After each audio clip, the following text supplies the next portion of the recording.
Hi friends! Whenever you see a cubic equation, first check for integer roots if possible. For that, consider product of roots. If we factorize it,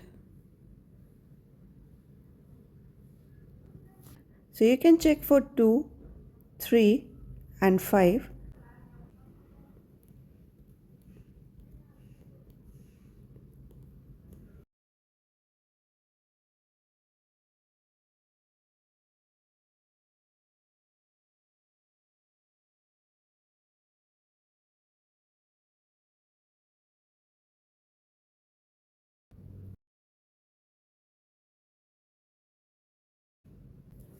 Clearly x equals to 5 is 150. So we have got one root x equal to 5. Get everything on one side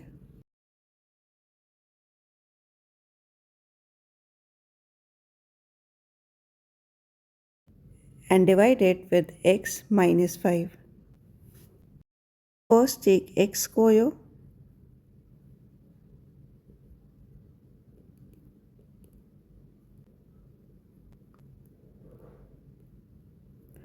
Bring the next term.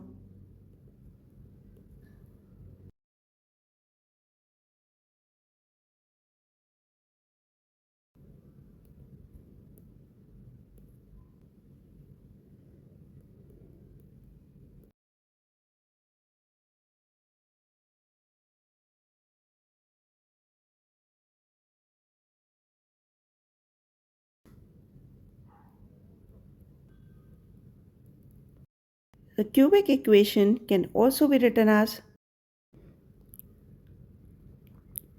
x minus 5 x square plus 4x plus 30. Now solve for this quadratic.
So three values of x are 5 and minus 2 plus minus square root 26 iota.